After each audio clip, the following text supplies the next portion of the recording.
In another act of sheer embarrassment, the UN invited Jolani, yes, the terrorist dictator of Syria, to the UN General Assembly to sit down with General Patraeus of all people. And General Patraeus was so concerned. He just want to know, how is Jolani able to do this, man? Like, aren't you getting tired? How are you getting sleep? So this next one is about you personally. How are you holding up under all this pressure? Are you getting time to do some thinking? Are you getting enough sleep at night? And some of my folks who may remember the history of the war in Iraq, you'd know that General Patraeus and Jolani were on opposite sides of that war, as Patraeus outlines here. Because the fact is that we were on different sides when I was commanding the surge in Iraq. You were, of course, detained by U.S. forces for some 5 years, including, again, when I was the 4-star there. And here you are now as the president of Syria. Yes, ladies and gentlemen, by opposite sides of the war, I mean Patraeus is literally acknowledging Jolani was Al-Qaeda. He was a terrorist. And he is sitting in front of this man, praising him for overthrowing the quote-unquote murderous dictatorship of Assad, forgetting that Patraeus' whole job was to murder the guy across from him because he was a murderous terrorist. Bro, Jolani has been ethnically cleansing people in Syria. He's been attacking religious minorities. They know he's a terrorist.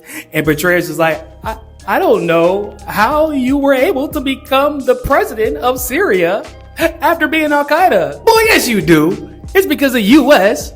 loves making terrorists dictators and rehabilitating their image to serve U.S. interests. Come on, man. Like, you're not an idiot. Let's not play stupid. Jolani was also asked, would the U.S. be lifting sanctions after Trump promised to lift sanctions on Syria after Assad was out, despite all the crimes that the current government's committed? And Jolani just kind of points at Marco Rubio like, shit, he my boss. You know, I don't really got anything to say none of that. I'm just kind of here doing my job, be in the face of a fake government on behalf of the United States and Israel. Now, you would think Patraeus would ask more pressing and important questions, like the fact that there were supposed to be elections in September, but the presidential election got basically indefinitely postponed, and the assembly elections were moved to October, but all the assembly seats are not going to be voted for.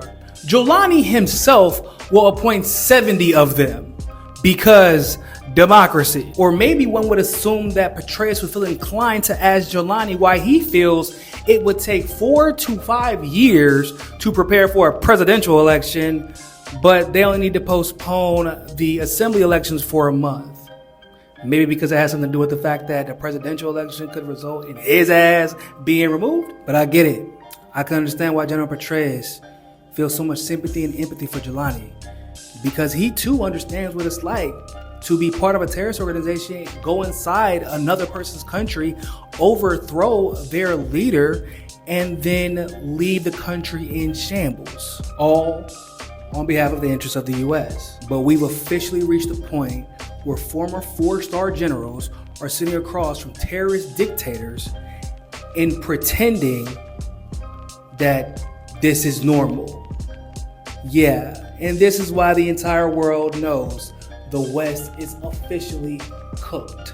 Barbecued chicken, bulgogi, churrasco, pick one, whatever one. Either way, the West is cooked.